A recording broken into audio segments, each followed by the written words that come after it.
कभी कभी हम गलत नहीं होते, बस हमारे पास वो शब्द नहीं होते जो हमें सही साबित कर सके। नमस्कार दोस्तों, एक बार फिर से आप सभी का हार्दिक स्वागत है। मैं हूं इनके आपके सामने फिर से एक नई सेशन के साथ। देखिए मित्रों, टेस्ट सीरीज चल रही थी। जिन्होंने टेस्ट नहीं दिया है प्लेलिस्ट में जाइएगा। मनोविज्ञान की टेस्ट सीरीज पड़ी है, हिंदी की टेस्ट सीरीज पड़ी है, और ये वीडियो, ये जो प्रैक्टिस सेट है उनको हल कीजिएगा, क्योंकि कहीं और से पेपर नहीं आएगा, कहीं और से प्रश्न नहीं आएंगे, इन्हीं में से ही आपको प्रश्न देखने को मिलेंगे।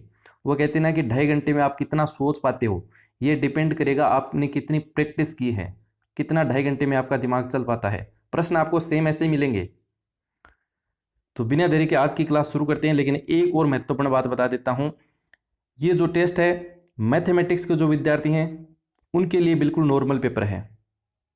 लेकिन आपको मैं जो तरीका बता रहा हूं, वैसे तो एक प्रश्न को हल करने के अनेक सारे तरीके होते हैं, लेकिन आपको एग्जाम के टाइम जो तरीका आपको बेस्ट लगे, दिमाग में जो चल रहा होता है उसी तरीके से आपको हल करना है। आपका आंसर निकलना चाहिए कम से कम समय में।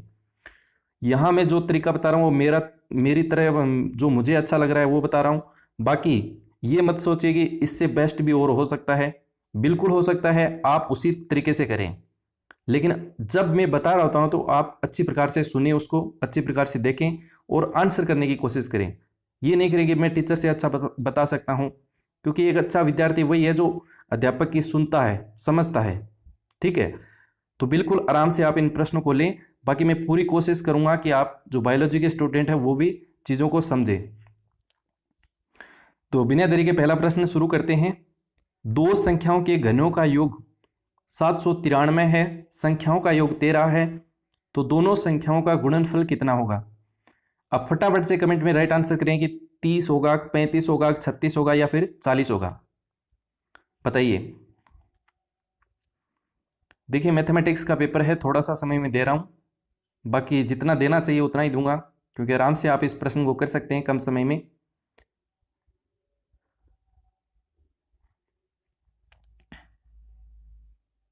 चलिए बहुत बढ़िया, जो भी आंसर कर रहे हैं बहुत बढ़िया। देखिए देख लेते हैं इसका सही आंसर क्या होगा। देखिए यहां पे दे रखा है दो संख्याओं के घनों का योग कितना है, 793 है, संख्याओं का योग कितना है, 13 है, तो दोनों संख्याओं का गुणनफल क्या होगा?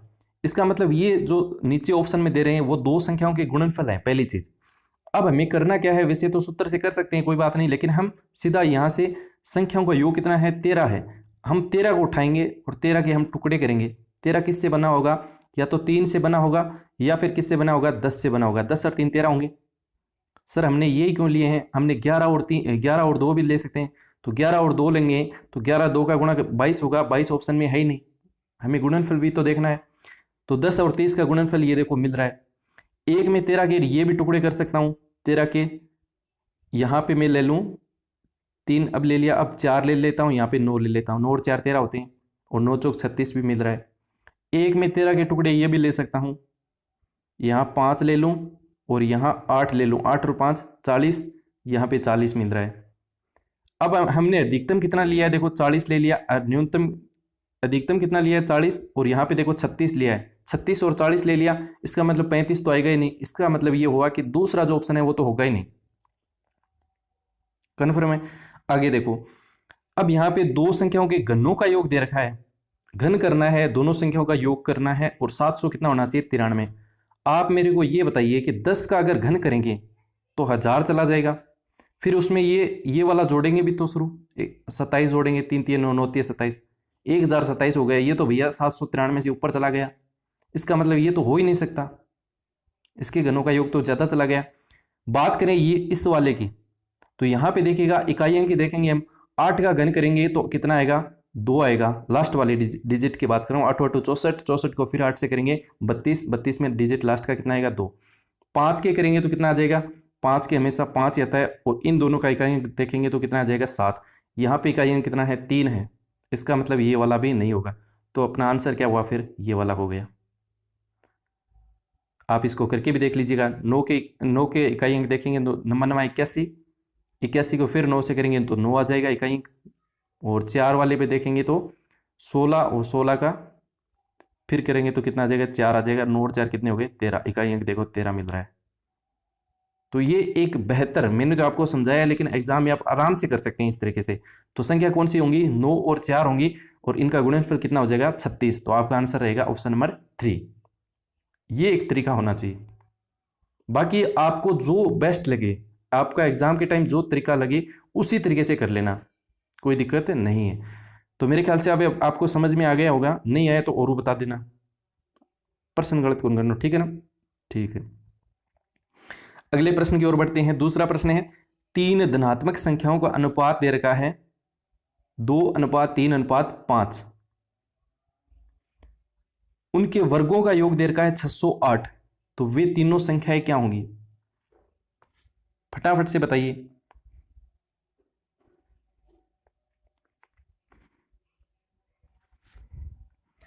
3 धनात्मक संख्याओं का अनुपात दे रखा है 2:3:5 और उनके वर्गों का योग दे रखा है 608। बिल्कुल आराम से कर सकते हैं, कोई दिक्कत नहीं होगी।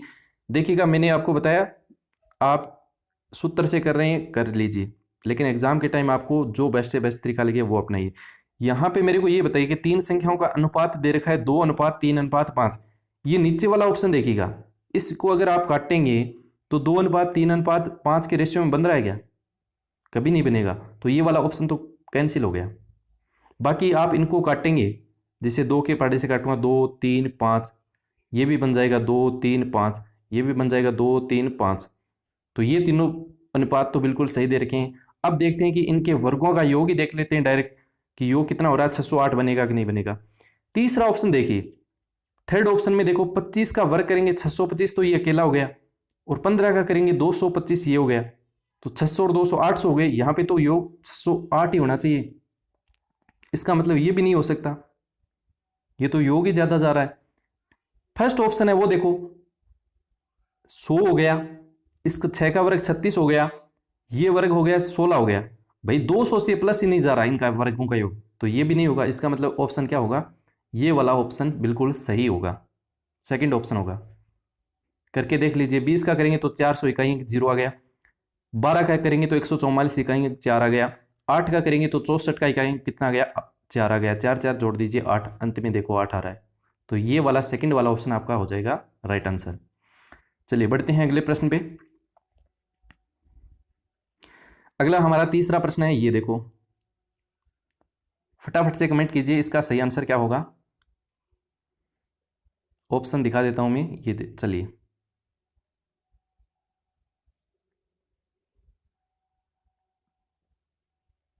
फटाफट से कमेंट कर दीजिए। ये प्रश्न तो आपका गलत होना ही नहीं चाहिए।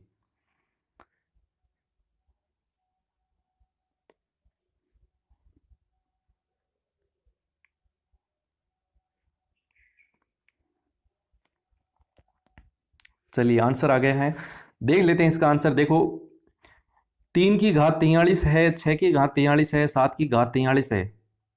पूरी जिंदगी निकल जाएगी अगर इनको 7 × 7 × 43 बार लिखेंगे। तो करना क्या है, देखो, वैसे तो मैथ वाले स्टूडेंट जानते हैं। देखो 43, ये घात 43, ये घात 43, इस घात को पहले कम करना होगा, तभी हम इकाइयां ज्ञात कर सकते हैं। इसको कम करने के लिए हम जानते हैं कि 4 के बाद जो डिवीजन होता है वो लगातार वही संख्या आने लग जाती है। तो 4 का भाग देंगे, तो 46 में 4 का भाग देंगे तो कितना आएगा, 4 के पहाड़े में 40 अधिकतम होता है। तो यहाँ पे देखो 40, 3 शेष बचेगा, तो 3 की घात कितना बचेगा, 3। यहाँ पे देखो 6 की घात कितना बचेगा, 3, और यहाँ 7 की घात कितना बचेगा, 3। समझ में आ गया। या 40 में मैंने भाग दिया है 43 में 4 का, शेष कितना बचा है, 3 बचा है, वो मैंने लिख दिया। अब देखिएगा, 3 की घात 3 का मतलब कितना हो गया, 3 3 9 9 3 27 इकाइयाँ कितना हो गया, 7। 6 का इकाई अंक हमेशा 6 ही होता है। 7 का इकाई अंक देखेंगे तो 49, और 49 को 7 से करेंगे 63 का हासिल कितना हो गया, इकाई अंक 3 हो गया। अब आप इनको गुणा करके देख लीजिए, 7 से 42 इकाई अंक 2 हो गया, और 2 को 3 से करेंगे कितना आ जाएगा, 6। आपका आंसर बन जाएगा फोर्थ ऑप्शन 6। कुछ भी नहीं किया, जो ऊपर घात दे रखी है उसमें 4 का भाग दिया, शेष बचा वो लिख दिया। इसको फिर करके देख लिया, 3 का इकाई करके देख लिया, 7 आता है। 6 को हमेशा 6 ही आता है। 7 को करके देख लीजिए, वर्षा याद रख लीजिए, 7 का परम मित्र अंक होता है 3, वही होता है। तो आप ऐसे करके देख सकते हैं। 7 से 42, 42 का मतलब 2 हो गया, 2 को 3 से गुणा करेंगे तो 6 आपका राइट आंसर बनेगा, ऑप्शन नंबर 4। चलिए बहुत बढ़िया, अगला प्रश्न है, इस प्रश्न का सही आंसर कीजिए, क्वेश्चन नंबर 4।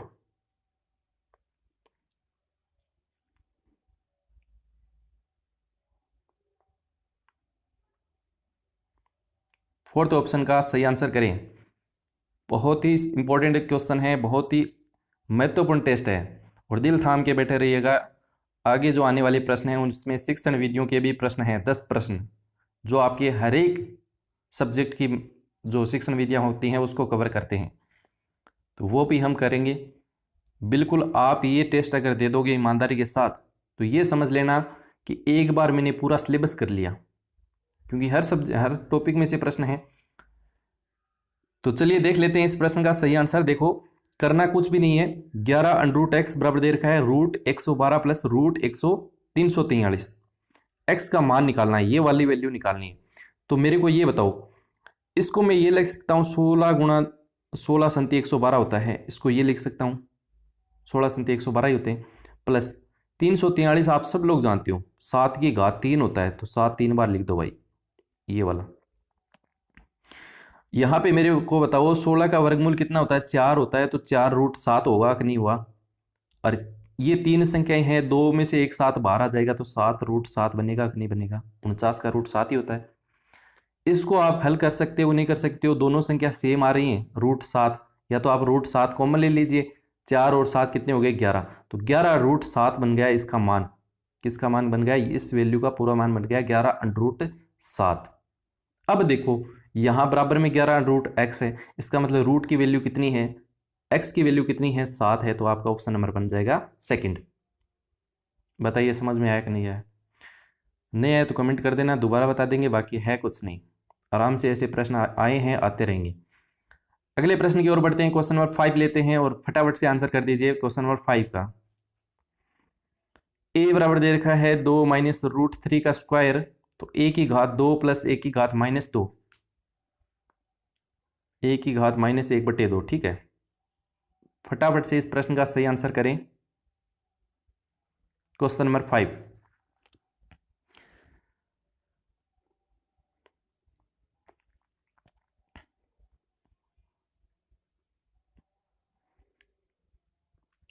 बिल्कुल आराम से करें, ये मत सोचें कि मेरे आधे घंटे में कितने प्रश्न सही हो रहे हैं, घंटे में मैं कितने प्रश्न सही कर रहा हूं। ज़्यादा कम समय में ज़्यादा प्रश्न हो ये कोई ज़रूरी नहीं, लेकिन कम समय में हम बेहतर करें ये ज़रूरी है। आधे घंटे में आप 4 प्रश्न भी कर रहे हैं तो ये ठीक है, 4 तो कम से कम ढंग से किए ना। तो चलिए देख लेते हैं इस प्रश्न का सही आंसर। सबसे पहले मैं आपको बता दूं कि यहाँ पे पूछा क्या है, वो देखो यहाँ पे ए का रूट पूछा है, प्लस ये ए रूट ही होता है, किसी की घात ऊपर 1/2 लगी थी, ए का रूट होता है। ये देखो माइनस में है, इसका मतलब 1/रूट पूछा है। इसका मतलब हमें एक तो अंडर रूट ए का मान निकालना है और एक 1/अंडर रूट ए का मान निकालना है, और दोनों के मान को क्या करना है, जोड़ना है, वो आपका आंसर बनेगा। तो यहाँ पे कुछ करना ही नहीं, यहाँ पे अंडर रूट ए का मान तो दे रखा है भाई, अंडर रूट ए का मान निकालेंगे तो इसका स्क्वायर हट जाएगा, 2 माइनस अंडर रूट 3 बचेगा कि नहीं बचेगा। सीधा वर्ग उठाएंगे सामने वाले का तो इसका अंडर रूट लग जाएगा। अच्छा इसका मान तो आ गया, अब हमें मान निकालना है 1/रूट ए का, इसका 1/रूट ए का। तो इसको 1/रूट ए का मान आप निकालना चाहते हैं तो ऐसे निकाल लीजिए। परिमीकरण करना आता है आपको, विपरीत चिन्ह से हम ऊपर नीचे क्या करते हैं, गुणा करते हैं। 2 प्लस रूट 3, नीचे तो देखो 2 दूनी 4, ए प्लस बी रे माइनस बी सूत्र होता है ए स्क्वायर माइनस बी स्क्वायर, नीचे तो 1 बनेगा, 2 दूनी 4, 4 में से 3 गया 1 बनेगा, ऊपर बच जाएगा सिर्फ ये वैल्यू। ये मान किसका है, 1/रूट ए का मान है, 1/रूट ए का मान। तो आप दोनों को जोड़ दीजिए, ए का मान आया था, रूट ए का मान कितना था 2 माइनस अंडर रूट 3, और 1/रूट ए का मान कितना आया था 2 प्लस अंडर रूट 3, ये वैल्यू ही तो आई थी। तो यहाँ पे रूट 3 से रूट 3 कैंसिल हो गया, और 2 कितने हो गए 4। आपका ऑप्शन नंबर बन गया फर्स्ट ऑप्शन। चलिए अगले प्रश्न की ओर बढ़ते हैं। यदि किसी भिन्न के अंश को 200% तक बढ़ाया जाता है और उसकी हर को 150% तक बढ़ाया जाता है तो परिणामी भिन्न कितनी होती है, 9/35। तो मूल भिन्न क्या है, फटाफट से कमेंट में आंसर करें, क्वेश्चन नंबर 6।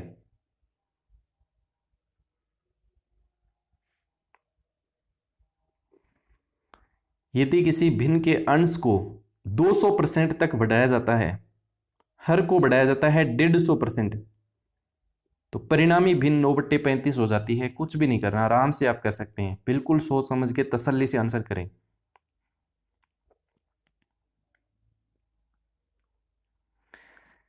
चलिए बहुत बढ़िया, जो भी आंसर कर रहे हैं देख लेते हैं इसका सही आंसर।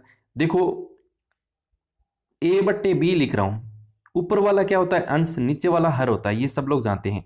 कोई भी अंक होता है, कोई भी वस्तु होती है, आप भी अपने आप में 100% है, कोई भी वस्तु अपने आप में कितनी होती है 100%।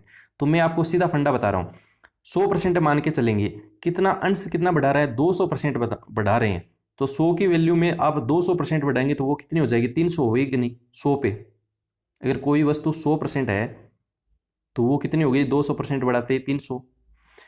नीचे वाले को कितना बढ़ाना है 150%, 100% पहले से है, 150 और बढ़ जाएगी तो कितनी हो जाएगी 250 हो जाएगी। ये बी हो गया। इसका मान दे रखा है कि 9/35 हो जाता है, 9 बट्टे कितना हो जाता है 35। अब देखो वज्र गुणा करना है और आपका आंसर निकला है, करना ही नहीं कुछ, बिंदी से बिंदी काट दो, जीरो से जीरो काट दो, आप जीरो बोलते हैं। आगे देखो 5 के पाड़े से काटा तो 5 25, 5 7 35, 5 के पाड़े से ये ऊपर वाला कट जाएगा 6 बार। और सरल कर सकते हो, 3 के पाड़े से काटेंगे 3 3 9, 3 दूने 6। A/B का मान कितना आया, ऊपर कितना है 3 है, और ये 7 का गुणा किससे हो जाएगा 2 से हो जाएगा, तो बट्टे 7 दूने कितने हो गए 14। A/B का मान पूछा है, मूल भिन्न क्या होगी, तो 3/14 आपका आंसर बनेगा ऑप्शन नंबर 2। कहीं आपको कोई दिक्कत हुई क्या बता दीजिए। कुछ भी नहीं किया, मैंने मना A/B अंश ली, अंश और हर लिया A/B। ए कह रहा है कि 200% बढ़ाना है, 100 पहले से है, 200% और बढ़ाया तो मैंने लिख लिया वो 300%, 300 हो गया। बी का कह रहा है 100 पहले से 150 बढ़ गया तो कितना हो गया 250 हो गया। नई बिन हो गई अपनी ये वाली, और इनको मैंने बराबर लिख दिया 9/35 के, और वज्र गुणा करके आपका आंसर निकल आया 3/14। सेकंड ऑप्शन आपका ये सही आंसर बनेगा। चलिए अगला प्रश्न लेते हैं, क्वेश्चन नंबर 7। फटाफट से आंसर करें, क्वेश्चन नंबर 7 का क्या होगा।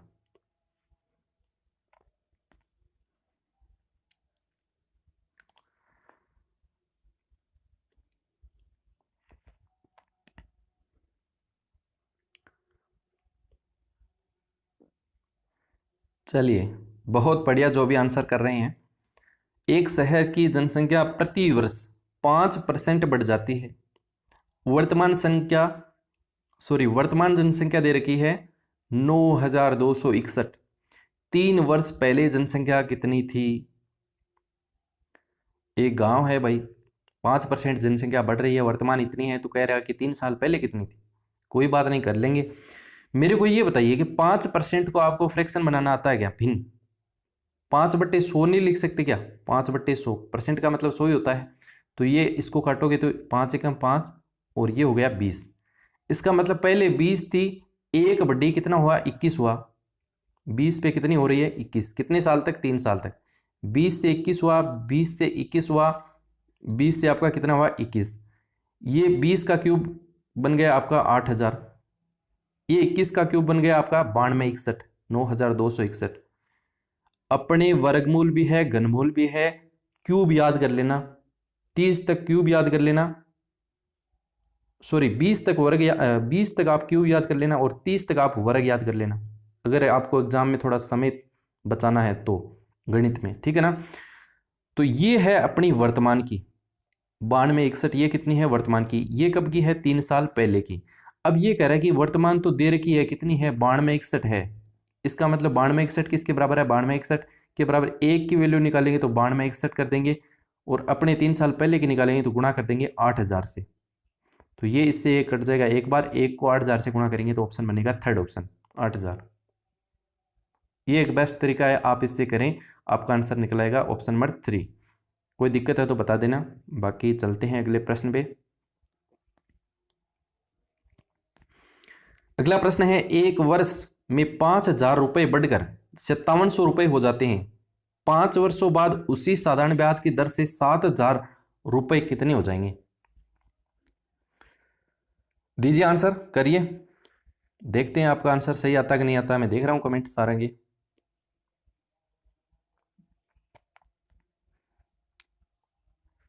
बिल्कुल ज्यादा प्रश्न नहीं है, 8 ही प्रश्न है, 8 प्रश्न हो रहे हैं, 7 7-8 प्रश्न हो रहे हैं, उसके बाद मेथड के प्रश्न है। कई क्या करते हैं कि बायोलॉजी वाले जो स्टूडेंट होते हैं वो कहते हैं दिमाग ख़राब हो गया ये गणित को देखकर। कुछ भी नहीं है, आपको लगना है तो बिल्कुल थोड़ी बहुत तो प्रैक्टिस करनी पड़ेगी।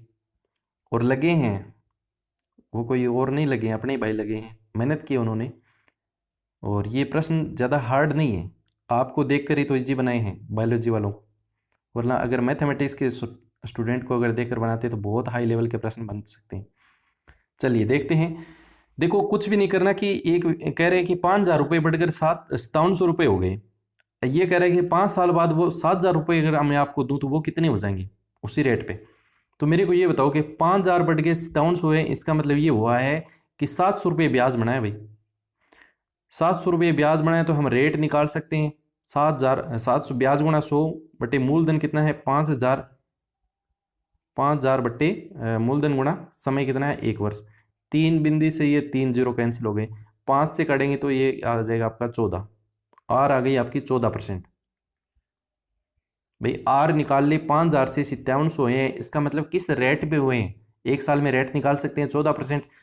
अब क्या करना है, 14% से ये 7,000 का निकाल लीजिए, कितना बनता है 7,000 गुणा 14 मूलधन गुणा दर गुणा समय 5 लिख दीजिए और बट्टे 100 कर दीजिए।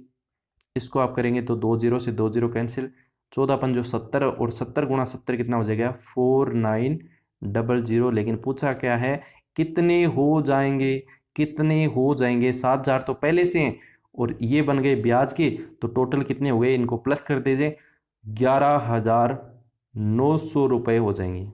11,900 रुपये। सेकेंड ऑप्शन आपका बनेगा राइट आंसर। आया समझ में? दोबारा बता देता हूँ, बोल के बता रहा हूँ, समझ लेना।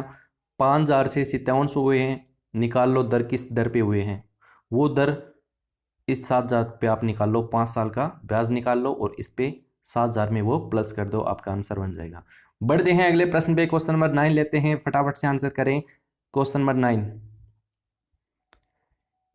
बहुत बढ़िया प्रश्न है और ये प्रश्न आपके एग्जाम में आया हुआ प्रश्न है।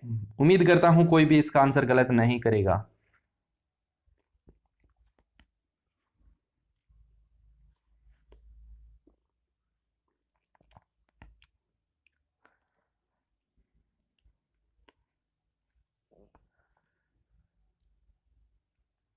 दीजिए फटाफट से, आंसर कर रहे होंगे और कर दिया होगा, इतनी देर नहीं लगनी चाहिए। देखो ये बात तो निश्चित है कि रूट दे रखा है, इसका मतलब वर्ग तो निकलेगा। तो मैं आपको थोड़ा सा बेसिक शॉर्टकट बता देता हूँ। देखो 21 का वर्गमूल कितना होगा, 121 का 11 बनेगा। एक बार बेसिकली कर रहे हैं, एग्जाम के टाइम कैसे करते हैं। 225 का कितना होगा 15 होगा। यहाँ पे 9 है, 9 का कितना होगा 3 होगा, 3 से ये कैंसिल हो जाएगा, 5 बार 11 पंजे कितना बनेगा आपका 55। देखो किसी ऑप्शन में 55 नजर आ रहा है क्या? थर्ड ऑप्शन तो आपका बनेगा थर्ड ऑप्शन ही। कहाँ दिक्कत हुई मेरे भाई? पॉइंट वाली और कर लेते हैं, पॉइंट कब लगाना है ये वाला और देख लेते हैं। तो यहाँ पे देखो 4, 2 पॉइंट यहाँ से निकलेंगे कि नहीं निकलेंगे, 12 आएंगे तो 2 बन जाएंगे। यहाँ भी 4 के बाद पॉइंट है तो 2 बाहर और जाएंगे, तो 4 तो ऊपर बन गए पॉइंट। नीचे देखो यहाँ पर 2 के बाद है तो 1 पॉइंट निकलेगा, 1 पॉइंट निकलेगा तो 1 कैंसिल हो जाएगा, 4 में से 3, 3 के बाद पॉइंट निकालना है तो 55 के आप 3 के बाद लगा दीजिए, 1 2 और ये वाला पॉइंट 55 आपका आंसर बन जाएगा ऑप्शन थर्ड। बायोलॉजी के स्टूडेंट हैं उनको दिक्कत हो रही होगी, क्या बता दिया सर ने। कुछ भी नहीं करना, एक बता रहा हूँ इससे समझ जाना। ये देखो 1 to 1 है। मेरे को ये बताओ ये पॉइंट उठाऊंगा तो नीचे कितना लगेगा, 1 2 3 4 बिंदु लगेंगे कि नहीं लगेंगे? 4 लगे। अब ऊपर तो 121 बना और नीचे कितना कितना बना 10,000। इसका वर्गमूल बताओ भाई, 11 का 21 का हो गया 11, इसका वर्गमूल निकालेंगे तो 2 बिंदु रह जाएंगे अंदर, 2 बाहर आ जाएंगे। ये हुआ कि नहीं हुआ? इसका मतलब पॉइंट 2 के बाद लगाना है तो ये पॉइंट 11 हुआ, पॉइंट 11। ऐसे इसको निकाल लो, ऐसे इसको निकाल लो, फिर आपका आंसर बन जाएगा, कहीं कोई दिक्कत नहीं होगी, आपका ऑप्शन बनेगा थर्ड वाला। चलिए बहुत बढ़िया, अगले प्रश्न पे बढ़ते हैं, क्वेश्चन नंबर 10th। अगले प्रश्न पे बढ़ते हैं, क्वेश्चन नंबर 10। ये बहुत बढ़िया प्रश्न है, करिए आंसर।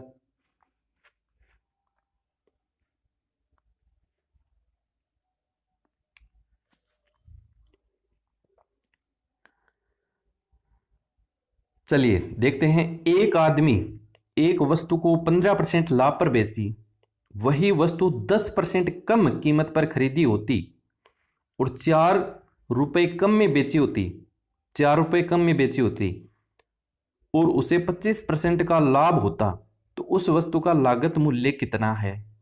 जिनका आंसर आ गया बहुत बढ़िया है, नहीं आया है आराम से देखिएगा, सोचिएगा, समझिएगा, स्क्रीनशॉट लीजिएगा और अब नहीं समझ में आता है तो किसी और से समझने का प्रयास कीजिएगा, ठीक है, लेकिन छोड़ना मत। ये कह रहा है कि एक आदमी एक वस्तु को 15% लाभ पर बेचता है। मैं वस्तु मान लेता हूं 100 की, 15% लाभ का मतलब हो गया 115 में वो बेचता है।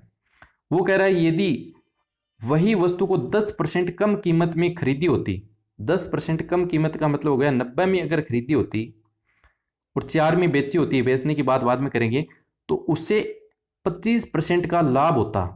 10% कम में खरीदती तब उसे 25% का क्या होता है? लाभ होता है। लाभ हमेशा क्रय मूल्य पे होता है, तो यहाँ पे 90 का 25% कितना होगा? 90 पे आप 25% का लाभ निकालोगे तो आपका बनेगा गुणा 125/100 करेंगे तो आपका बनेगा 112.5। ये आपका प्रॉफिट बनेगा। और यहाँ पे प्रॉफिट कितना बन रहा है? 115।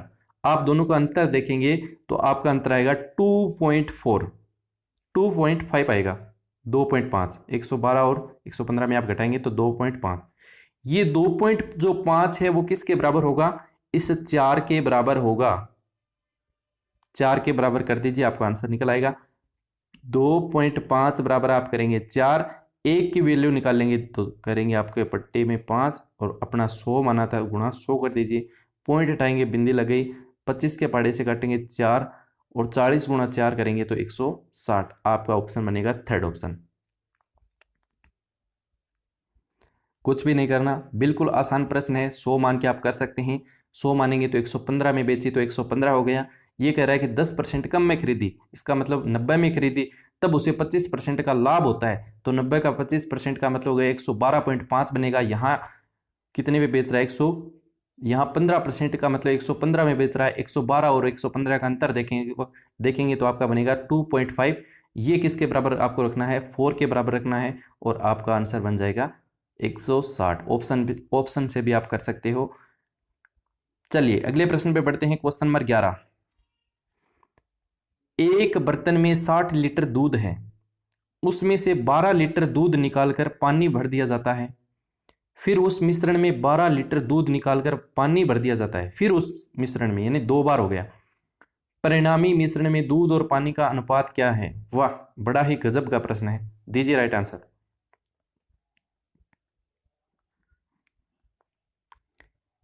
फटाफट से इस प्रश्न का आंसर करें, क्या आएगा आपका आंसर? मुझे पता है इतना जल्दी आपसे ये प्रश्न नहीं होगा, इसलिए मैं बता देता हूं। इस प्रश्न का जो सही आंसर है वो बनेगा आपका फोर्थ ऑप्शन। करना कैसे है, तरीका क्या रहेगा? पहले प्रश्न को सुन ले, ये प्रश्न आपके एग्जाम में आएगा तो उसी तरीके से आपको हल करना है, क्योंकि आप बेसिक से करोगे तो थोड़ा सा लेंथी पड़ेगा।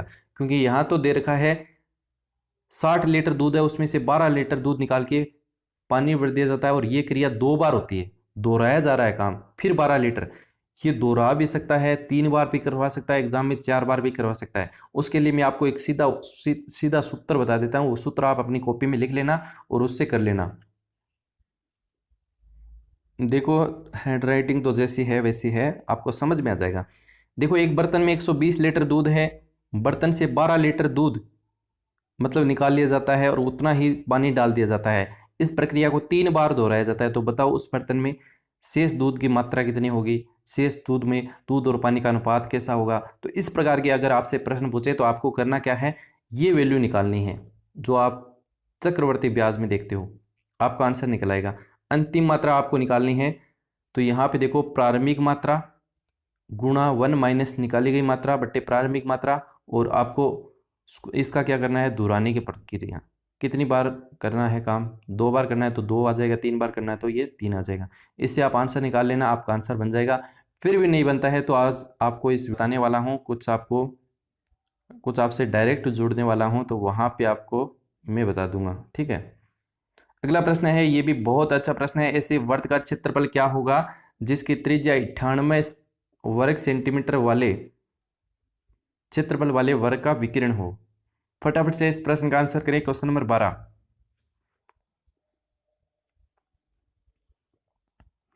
ऐसे वर्ग का क्षेत्रफल क्या जिसकी त्रिज्या 98 वर्ग सेंटीमीटर क्षेत्रफल वाले वर्ग का विकिरण हो।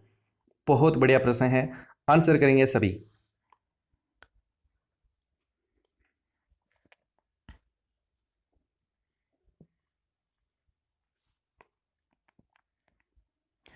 देखो करना क्या है, ऐसे वर्ग का क्षेत्रफल निकालना है। क्षेत्रफल निकालने के लिए हमें किसका होना जरूरी है, त्रिज्या का। त्रिज्या देखो, जिसकी त्रिज्या 98 वर्ग सेंटीमीटर क्षेत्रफल वाले वर्ग का विकिरण है। इस वर्ग दे रखा है एक 98 सेंटी वर्ग, ये देखो ये वर्ग दे रखा है। इस वर्ग का क्षेत्रफल दे रखा है कितना, 98 वर्ग सेंटीमीटर। और इसका जो विकिरण है वो उस वर्ग की क्या है, त्रिज्या है। इस वर्ग की क्या है, त्रिज्या है। इसका मतलब ये हुआ कि हमें ये विकिरण अगर निकल जाए तो हमारा काम बन जाए, क्योंकि ये इस वर्ग की त्रिज्या हो जाएगी और वर्ग का क्षेत्रफल हम पाई आर स्क्वायर से निकाल लेंगे। तो करेंगे क्या, अब आपके समझ में आ रहा है क्या करेंगे। अच्छा, वर्ग का कितना दे रखा है, क्षेत्रफल कितना दे रखा है, 98 वर्ग सेंटीमीटर दे रखा है। तो वर्ग का क्षेत्रफल क्या होता है साथियों, ए स्क्वायर होता है। ए स्क्वायर का मान दे रखा है 98। ए का मान कितना आ जाएगा, 7√2 आएगा।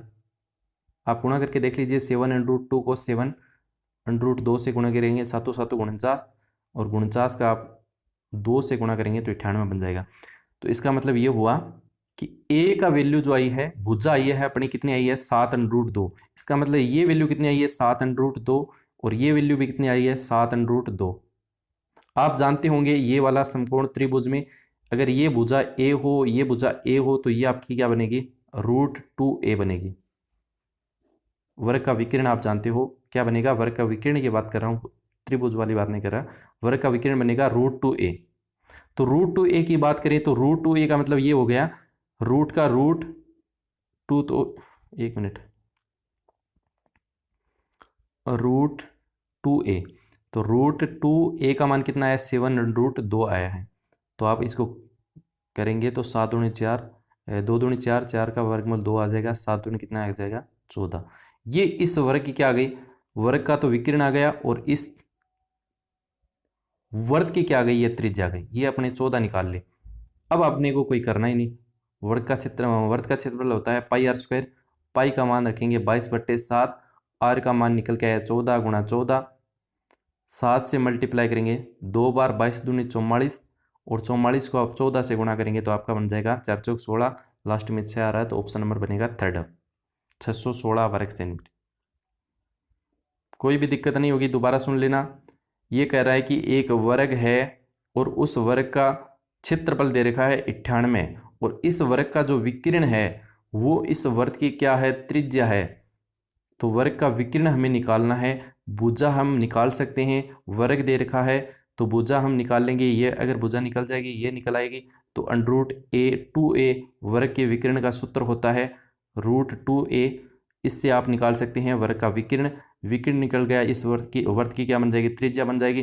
त्रिज्या बनते ही आप पाई आर स्क्वायर लगा देना, आपका आंसर आ जाएगा।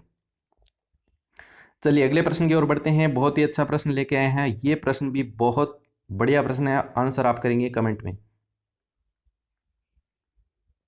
चलिए आंसर दिख गया, कोई बात नहीं, दिख गया आपको, आंसर आना चाहिए, प्रश्न आना चाहिए।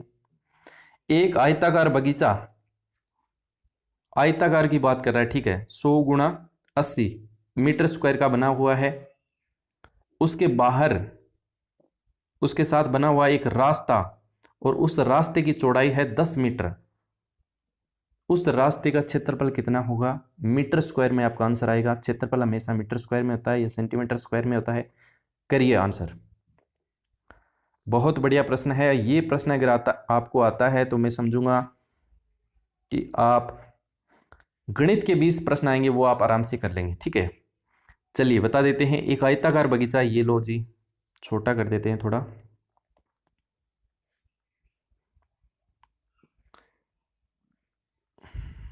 दो चार दिन के बाद एक बोर्ड आ रहा है, उससे आपको बेहतर तरीके से समझाएंगे। इतने दिन आप थोड़ा सा करिए कंप्रोमाइज। यहाँ पे दे रखा है, ये लेंथ दे रखी है 100 और ये दे रखी है 80। अब ये कह रहा है कि इसके बाहर, बगीचे के बाहर जो है वो एक क्या बना हुआ है, रास्ता बना हुआ है। ये ले लीजिए रास्ता। अब इस रास्ते का क्षेत्रफल हमें निकालना है। रास्ते की चौड़ाई कितनी है, 10 मीटर है, मतलब ये चौड़ा कितना है, 10 मीटर है।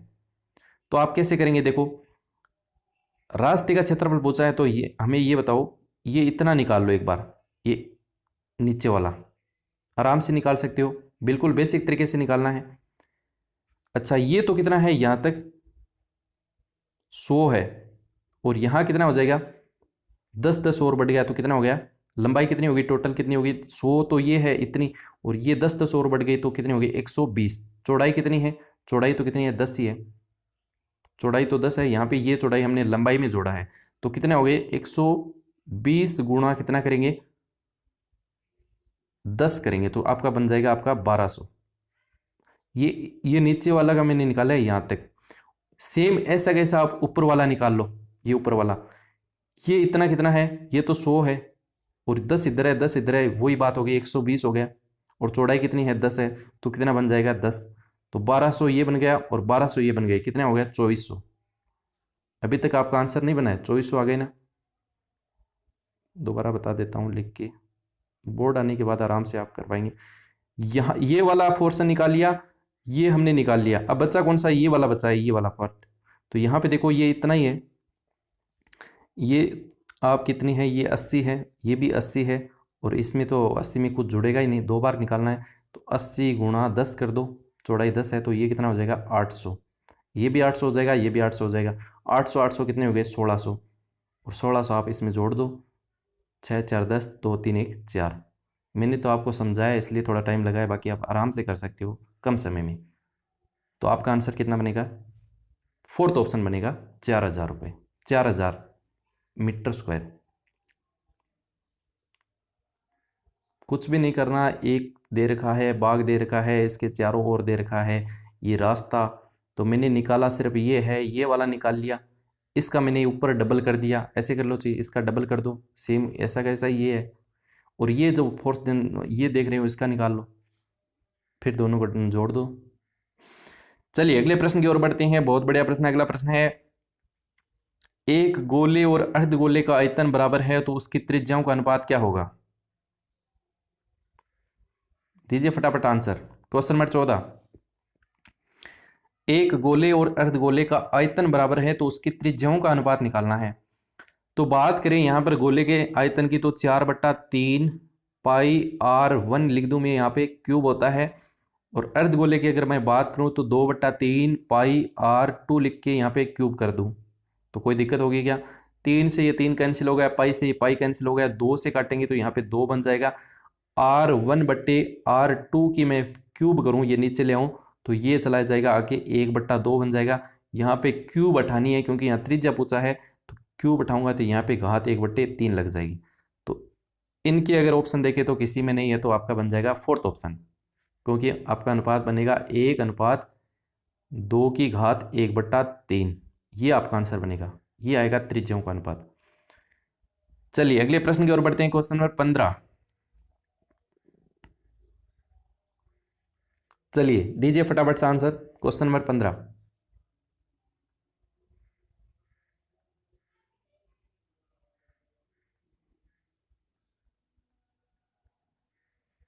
चलिए, एक समलंब चतुर्भुज का क्षेत्रफल 384 है, यदि उसके समांतर भुजाओं का अनुपात दे रखा है 3:5, तो उसके बीच की दूरी दे रखी है 12। उसके बीच की दूरी दे रखी है 12 सेंटीमीटर, तो समांतर भुजाओं का योग होगा, बताइए फटाफट से आंसर करें। एक समलंब चतुर्भुज के क्षेत्रफल का क्षेत्रफल दे रखा है, ठीक है। देखिए यहाँ पे समांतर भुजाओं का अनुपात दे रखा है 3:5, तो हम ये मानेंगे 3x मान लेंगे और दूसरी की राशि को मान लेंगे 5x। करना कुछ है नहीं, सूत्र याद है तो आप आराम से कर सकते हैं। 1/2 समांतर भुजाओं का योग कितना होता है, ये मैं कर दूं 3x प्लस 5x, सीधा 8x लिख दूं, 3 और 5 कितनी हो गई, 8x लिख दूं, थोड़ा सा आप कर सकते हैं गुणा 8x, और गुणा दूरी दे रखी है बीच की कितनी, 12, और ये हमें दे रखा है कितना, 384। सरल कर लो, आपका आंसर बन जाएगा। 2 से काटेंगे तो ये 6 बनेगा। 6 से 6 और 48, इसको काट दीजिए। 6 से 36 और 37 38, 2 बच गया, 6 चौक 24। 8 से काटेंगे तो ये बन जाएगा 8। एक्स का मान कितना आ गया आपका? 8 आ गया। इसका मतलब 8 दिए 24 हो गया, 8 पंजे कितना हो गया? 40 हो गया। और दोनों भुजाओं का योग पूछा है तो 24 और 60 कितना हो जाएगा? 24 और 40 कितना हो जाएगा आपका? 64। ऑप्शन नंबर बनेगा फोर्थ ऑप्शन। कुछ भी नहीं करना, समांतर भुजाओं समलंब चतुर्भुज का क्षेत्रफल होता है 1/2 समांतर भुजाओं का योग गुणा बीच की दूरी। तो यहाँ पे मैंने सूत्र लगाया है, भुजा यहाँ पे 3x ले ली और 5x ले ली, दोनों 8x हो गए, गुणा दूरी लिख दी और बराबर कर दिए। ये क्षेत्रफल दे रखा है तो इसके बराबर कर दिया। x का मान आ गया, x का मान आ गया तो 8 दिए 24 हो गई, एक हो गई हमारी 8 पंजो 40। दोनों का योग पूछा है तो कितना हो गया? 64। चलिए अगले प्रश्न की ओर बढ़ते हैं। उससे पहले निर्देश देख लीजिएगा। नीचे दिए गए पाई चार्ट में मकान बनाने के लिए वे को दर्शाया गया है। एक मकान बना रहे हैं, उसमें खर्चा लगा, कितना लगा, वो चीज़ें दिखा रहा है। तो यदि निर्माण में कुल 6 लाख रुपए, कई दई सैकड़ा हजार 10,000 लाख, 6 लाख रुपए हो तो निम्नलिखित का उत्तर देना है। एक मकान बनाया है और मकान में 6,000 रुपया लगे, 6 लाख रुपया लगे। ओलियो जी थारो चित्र इस बात में लगे हैं 54 डिग्री। चलिए ये पहला प्रश्न यानी 16वां प्रश्न, फटाफट से आंसर करिए, इसका क्या आंसर बनेगा। ये पाई वाला चार्ट वाला आपने आराम से किया है, हर बार प्रश्न आता है, गलत नहीं होना चाहिए। कुछ भी नहीं, आराम से आप कर सकते हैं। दीजिए फटाफट से आंसर।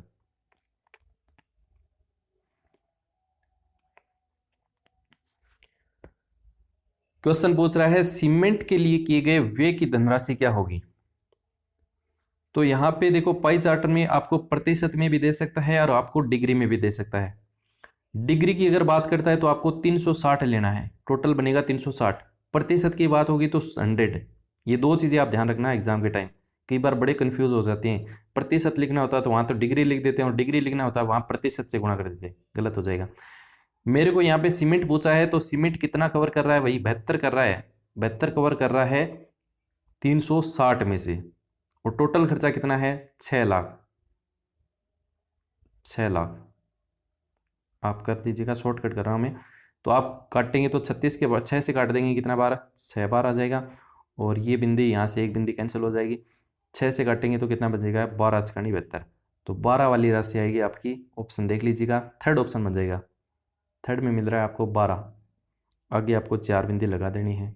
1,20,000 रुपये किस पे लगेंगी? ये सीमेंट पे। ऑप्शन नंबर बनेगा थर्ड।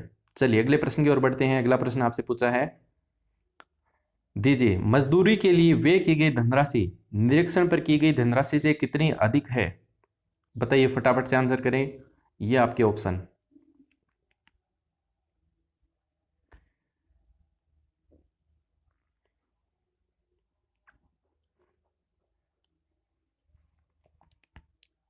जल्दी से आंसर करें। कुल व्यय 6 लाख है, याद रखना, क्योंकि यहाँ पे काम आएगा। चलिए आंसर आ रहे हैं, बहुत बढ़िया आंसर। जो भी कर रहे हैं, नहीं कर रहे हैं वो देखें कैसे हुआ। देखो मजदूरी के लिए व्यय की गई धनराशि निरीक्षण पर की गई धनराशि से कितनी अधिक है। देखो निरीक्षण पे तो है 54 डिग्री, मजदूरी पे कितना है? 90 डिग्री। आप दोनों को देखेंगे तो ज्यादा किसमें है? मजदूरी पे। कितना ज्यादा है? तो आप देखेंगे 90 में से 54 को घटाएंगे तो 6 60 और 36 ज्यादा है। भाई एक्चुअल में निरीक्षण से मजदूरी कितनी ज़्यादा है? 36 ज़्यादा है। 36 करेंगे हम 360 पे लगाएंगे और गुणा करेंगे हम 6 लाख। जो भी इकाई, दही, सैकड़ा, हजार, 10,000, लाख आ गया। तो यहाँ पे ये 36 से तो सीधा 36 ही कट जाएगा, एक बिंदी से ये एक बिंदी कट जाएगी। आपका बन जाएगा 60,000 आंसर बनेगा, जो आपका ऑप्शन नंबर 4 हो जाएगा। कोई दिक्कत है क्या? कुछ भी नहीं करना। मजदूरी पूछ रहा है कि ये मजदूरी जो है निरीक्षण की तुलना में कितनी अधिक है। तो एक्चुअल में हम देख रहे हैं कि 54 से कितना अधिक है? 90 कितना अधिक है? तो 36 अधिक है। तो 36 पे आप निकाल लो भाई, 360 पे। प्रतिशत होता तो 100 पे निकाल लेते, कुल है तो 6 लाख। तो आप इसको मल्टीप्लाई करेंगे तो आपका आंसर बन जाएगा फोर्थ ऑप्शन। चलिए अगला प्रश्न लेते हैं। दो संख्याओं 5 और 125 का गुणोत्तर माध्य कितना होगा? दो संख्याओं 5 और 125 का गुणोत्तर माध्य कितना होगा? फटाफट से आंसर करें। दो संख्याओं 5 व 125 का गुणोत्तर माध्य कितना होगा। तो बात करें यहां पर गुणोत्तर माध्य की, तो गुणोत्तर माध्य जो होता है साथियों वो होता है root A B, root A B. तो यहाँ पे आप रूट कर दीजिए, 5 गुणा बी का मान कितना है 125, 125 को मैं 5 गुणा 5 ही लिखूंगा, 4 5 है तो 2 5 बाहर आ जाएंगे, आपका आंसर बन जाएगा 25। थर्ड ऑप्शन आपका सही आंसर बनेगा। चलिए अगले प्रश्न की ओर बढ़ते हैं। क्वेश्चन नंबर लेते हैं 19, सेकंड लास्ट प्रश्न है। इसके बाद जो है हमारे शिक्षण वीडियो के प्रश्न हैं। यदि दो संख्याओं का गुणोत्तर माध्य कितना है 5 है, समांतर माध्य कितना है 25 है, हरात्मक माध्य ज्ञात करना है, बताइए फटाफट से, फटाफट से आप बताइएगा।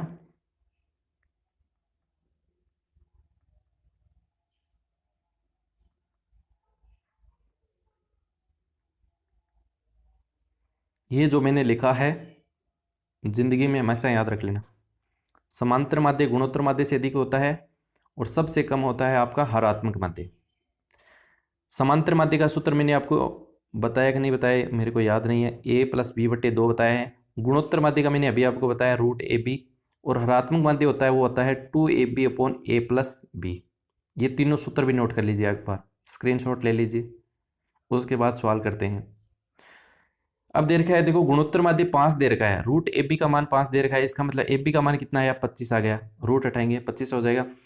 ए प्लस बी का मान कितना है, ए प्लस बी बटे 2 का मान दे रखा है 25, तो ए प्लस बी का मान बन जाएगा ये 25 दूनी 50। अब देखो इस सूत्र में रख दो, ए बी का मान कितना है, ए बी का मान 25 है, 25 का 2 से गुणा करेंगे 50 हो जाएगा, बट्टे ए प्लस बी का मान कितना है ये भी 50 है, तो 50 में 50 का भाग देंगे, आपका आंसर बनेगा फर्स्ट ऑप्शन 1। समझ में आया। देखो कुछ भी नहीं करना, गुणोत्तर माध्य दे रखा है 5, रूट ए बी का मान दे रखा है 5, तो ये बताओ कि ए बी का मान 25 आएगा कि नहीं आएगा। अब दे रखा है समांतर माध्य कितना दे रखा है 25 दे रखा है, मेरे को ये बताओ समांतर माध्य होता क्या है a प्लस बी। जब तक बोर्ड नहीं आता तब तक ये परेशानी चलती रहेगी। a प्लस बी बटे 2 बराबर कितना करेंगे 25 करेंगे, तो a प्लस बी का मान कितना आ जाएगा 50 आएगा कि नहीं आएगा। अब आपको सूत्र में रखना है हरात्मक माध्य के 2ab upon a plus B, 2 का 2 रख दो, ए बी का मान है 25 बटे ए प्लस बी का मान हमने ये निकाला है 50 हो गया ना 50, तो ये 50 से 50 कैंसिल, आपका बन जाएगा ऑप्शन नंबर फर्स्ट। चलिए अगले प्रश्न पे बढ़ते हैं। क्वेश्चन नंबर 20,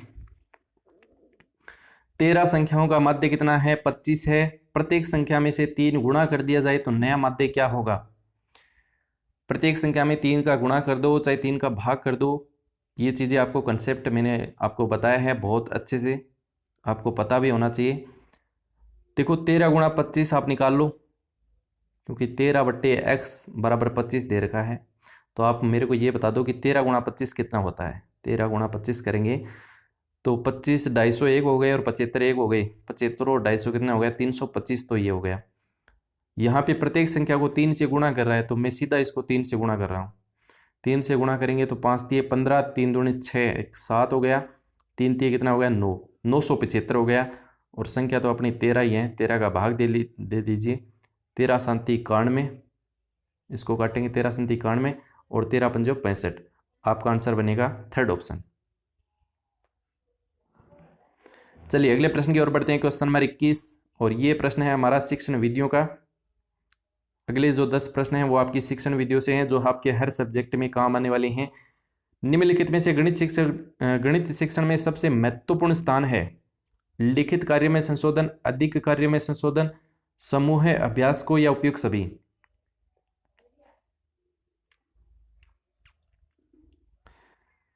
देखिएगा इस प्रश्न को अगर जल्दीबाजी में हल्के में लोगे तो गलत कर बैठोगे, तसल्ली से आंसर दोगे तो सही करोगे। बात यहाँ पे गणित की हो रही है, और गणित में अभ्यास के बिना कुछ भी नहीं है। प्रैक्टिस मैन ए परफेक्ट, सुना है आपने, तो अभ्यास हो जाएगा आपका थर्ड ऑप्शन, समूह अभ्यास को। अधिक गृह कार्य नहीं भाई, क्या करेंगे लिखित कार्य में संशोधन, क्या करवाना है गणित में संशोधन करवा के, हिंदी में करवाओ ना आप। तो यहाँ पे गणित की बात होगी तो यहाँ पे अभ्यास चलेगा, थर्ड ऑप्शन इसका सही आंसर बनेगा। चलिए अगले प्रश्न पे लेते हैं। क्वेश्चन नंबर 22, ये फोर्थ ऑप्शन है, ठीक है, समझ रहे होंगे। परिचर्चा में नियंत्रण और समन्वय किया जाता है। परिचर्चा में नियंत्रण और समन्वय किया जाता है अध्यक्ष द्वारा, अनुदेशक द्वारा, श्रोता द्वारा और विद्यार्थी द्वारा।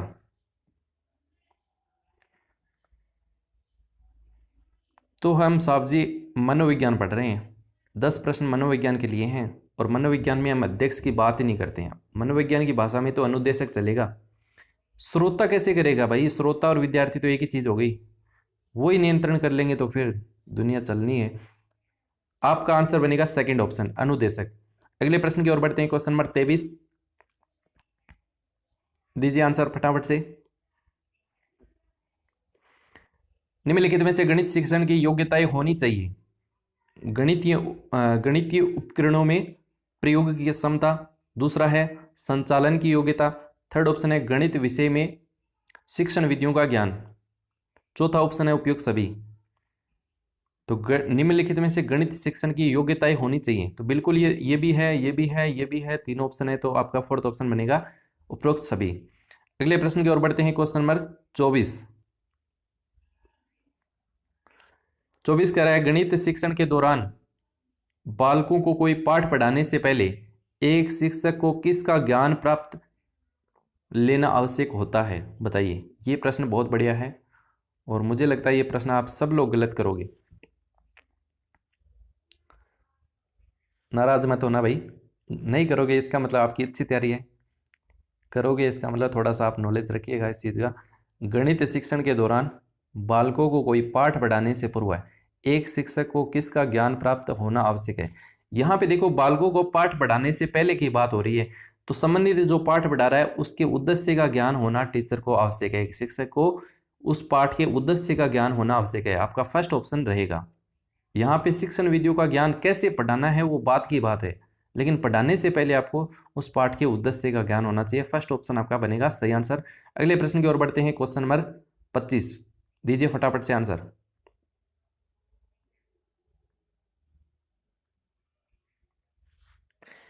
एक क्रमबद्ध प्रक्रिया जो यह बताती है कि बालक ने किस सीमा तक उद्देश्यों को निर्धारित किया है, प्राप्त किया है, कहलाती है प्रशिक्षण, मूल्यांकन, निदान, या फिर आपका फोर्थ ऑप्शन है प्रयोग।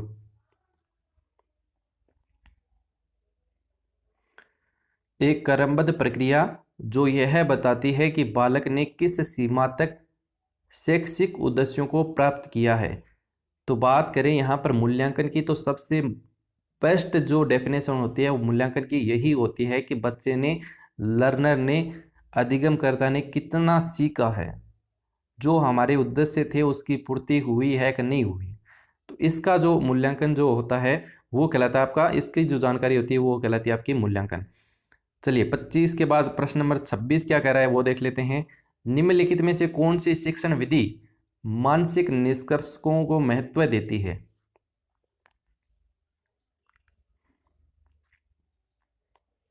निम्नलिखित में से कौन सी शिक्षण विधि मानसिक निष्कर्षों को महत्व प्रदान करती है? पहला ऑप्शन है व्याख्यान प्रदर्शन विधि, दूसरा है व्याख्यान विधि, थर्ड ऑप्शन है समस्या समाधान विधि, चौथा ऑप्शन है प्रयोगशाला विधि। तो बात करें यहाँ पर मानसिक निष्कर्ष की, अपने को मानसिक स्तर की बात करनी है, चिंतन की बात करनी है, समझने अंडरस्टूड की बात करनी है, तो उसके लिए हमारी जो बेस्ट विधि होती है वो होती है समस्या समाधान। इसमें जो है मानसिक निष्कर्ष निकलते हैं। और ये आप कमेंट करके ज़रूर बताएं कि समस्या समाधान विधि किसने दी है। मैं आपको बता देता हूँ, समस्या होती है तो उसके लिए हम क्या करते हैं, समाधान करते हैं। और समाधान जल्दी कब निकलता है, जब हम किसी व्यक्ति की क्या ले लेते हैं, राय ले लेते हैं। तो रायप्रन इसका सही आंसर बनेगा। फिलहाल इस प्रश्न की अगर सही बात करें तो ऑप्शन नंबर बनेगा थर्ड ऑप्शन। चलिए अगले प्रश्न की बात करते हैं, क्वेश्चन नंबर 27। शिक्षण प्रभावी हो जाता है यदि, पहला ऑप्शन है कक्षा कक्ष में प्रत्यक्ष अनुदेशन को प्रयोग में लाया जाए, दूसरा है कक्षा कक्ष में शिक्षक केंद्रित विधियों का प्रयोग में लाया जाए, तीसरा ऑप्शन है ये दोनों, उपरोक्त दोनों, चौथा ऑप्शन है छात्र केंद्रित अनुदेशन और क्रियात्मक विधियों का उपयोग किया जाए। वेरी इंपॉर्टेंट क्वेश्चन, बताइए इस प्रश्न का सही आंसर क्या बनेगा?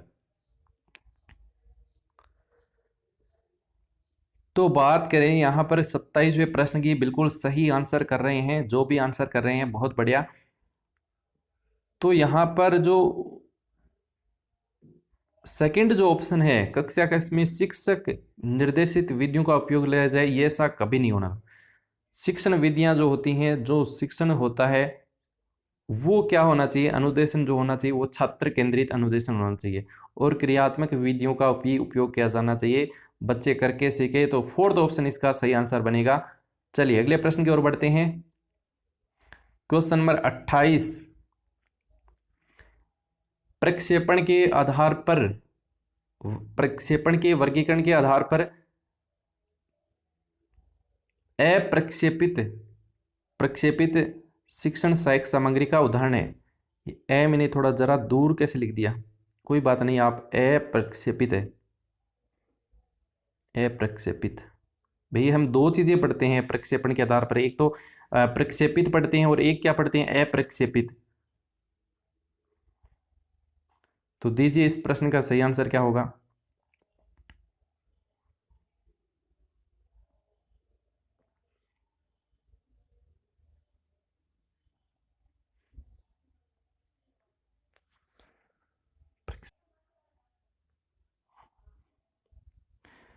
तो इस प्रश्न का जो सही आंसर होगा वो होगा आपका option number third, bulletin board.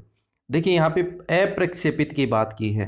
अप्रक्षेपित एक होता है प्रक्षेपित, प्रक्षेपित प्रक्षेप प्रक्षेपित का मतलब होता है साथियों ऐसी शिक्षण सहायक सामग्री जिसको उपयोग करने में हमें किसी यंत्र की आवश्यकता होती है, कहीं ना कहीं एक टेक्निक छुपी होती है, तकनीक छुपी होती है, वो होती है आपकी प्रक्षेपित। तो यहाँ पे तो हमें अप्रक्षेपित पूछा है, तो अप्रक्षेपित होगा आपका option number third. Bulletin board जो होता है वो आपका एक साधारण सा बोर्ड होता है, इसमें हम किसी प्रकार की कोई तकनीक हम नहीं देखते, जबकि हम स्लाइड जो होती है, फिल्म पट्टी का प्रक्षेपण हो चाहे ओवरहेड प्रोजेक्टर हो, ये सारी प्रक्षेपित विधि के अंतर्गत आते हैं। तो यहाँ पर आपका सही आंसर बनेगा वो ऑप्शन नंबर थर्ड बनेगा। ये स्लाइड प्रोजेक्टर क्या होता है साथियों, जैसे मैं आपको अब जो पहुंचा रहा हूँ ये भी एक स्लाइड है, इसमें किसी ना किसी टेक्निक के कारण हम देखते हैं, तो जिसके अंदर टेक्निक छुपी होती है वो हर चीज़ एक स्लाइड होती है। तो आप किसी के पर्टिकुलर चीज़ को ना रटेंगे, ये यही स्लाइड है। जैसे हम स्लाइड में हम किसी चीज़ को आगे पीछे करते हैं तो उसको स्लाइड बोल देते हैं। हर चीज़ जिसमें टेक्निक छुपी होती है वो हर चीज़, हर एक चीज़ क्या है, स्लाइड है। तो यहाँ पर आपका सही आंसर बनेगा ऑप्शन नंबर थर्ड। चलिए अगले प्रश्न और अंतिम प्रश्न आज का, सॉरी सेकंड लास्ट प्रश्न है, निम्न में से कौन सा एक अभिप्रेरित शिक्षण का संकेत है। अभिप्रेरित शिक्षण का संकेत, ठीक है, कक्षा में अधिकतम विद्यार्थियों की उपस्थिति, पहला ऑप्शन। दूसरा है बच्चों द्वारा प्रश्न पूछा जाना। तीसरा है कक्षा का शांत वातावरण, और चौथा है गृह कार्य पूर्ण करना। तो निम्न में से कौन सा एक अभिप्रेरित शिक्षण का संकेत है, तो आपका बनेगा दूसरा ऑप्शन, बच्चों द्वारा प्रश्न पूछा जाना क्या है, एक अभिप्रेरित शिक्षण का संकेत है। तो आपका बनेगा सेकंड ऑप्शन। अब देखते हैं आज का अंतिम प्रश्न जिसमें स्टार लगा हुआ है, इसका मतलब है आज का लास्ट प्रश्न है, और ये प्रश्न आपका गलत नहीं होना चाहिए। विचार विनिमय संबंधी क्रियाकलाप है।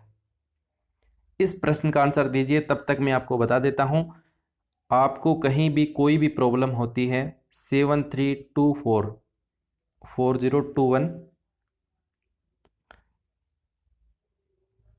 ये मेरे व्हाट्सएप नंबर है। आप एक ग्रुप बनाइए, जो रीट की तैयारी कर रहे हैं, जो सीरियस बंदे हैं, जो हमसे रिलेटेड हैं, या फिर जो पढ़ने वाले विद्यार्थी हैं, उनका एक ग्रुप बनाइए, उसमें आप मेरे नंबर ऐड कर दीजिए ताकि मैं तुरंत आपसे जुड़ सकूं, ठीक है। या फिर आप मान लीजिए आज का टेस्ट लिया, इसमें कहीं आपको प्रॉब्लम आ रही है, किसी भी जैसे बायो के स्टूडेंट है उनको प्रॉब्लम आती है कि सर ये कैसे हुआ, तो गणित के जो भी प्रश्न हैं वो आप मेरे को डालिए। इसके अलावा कोई और प्रश्न आपको बेस्ट लगे वो भी डालिए, और अपनी जो क्लासें हैं नोटिफिकेशन आपको मैं आपको उपलब्ध कराता रहूँगा आपके जो ग्रुप बनेगा उसमें, ताकि आपको इधर उधर भटकने की आवश्यकता नहीं होगी। तो फिलहाल इस प्रश्न का सही आंसर देख लेते हैं। विचार विनिमय संबंधी क्रियाकलाप कौन से हैं आपके, इसमें बनेगा देखो सेमिनार, प्रोजेक्ट, प्रदर्शनी और चित्रण। आपका फर्स्ट ऑप्शन बनेगा सेमिनार, क्योंकि यहाँ पर विचारों के विनिमय की बात हो रही है। विनिमय का मतलब होता है आदान प्रदान करना, तो सेमिनार एक ऐसी चीज है जहाँ पे हम विचारों का विनिमय संबंधी एक क्रियाकलाप हो सकता है, तो आपका बनेगा फर्स्ट ऑप्शन। तो ये आपके 30 प्रश्न थे। उम्मीद करता हूँ 30 में से 25 प्लस स्कोर तो आराम से रहा होगा। इससे ज़्यादा भी आपके प्रश्न बने, ठीक बने हैं तो कमेंट करके ज़रूर बताएगा कितना आपका स्कोर रहा। ये रीट मैथमेटिक्स टेस्ट फर्स्ट था, कंप्लीट सिलेबस से था, टॉप 30 MCQ थे, most important question. Next test next Sunday. Thanks guys, like share and subscribe. मिलेंगे फिर से एक नए वीडियो के साथ। कमेंट करके ये भी बताएगा आपकी सेकंड लैंग्वेज क्या है। पूरे के पूरे जितने भी टेस्ट हैं प्लेलिस्ट बनी है, आराम से देख लेना, तसल्ली से देख लेना। पढ़ते रहिए, हंसते रहिए, मुस्कुराते रहिए। धन्यवाद दोस्तों।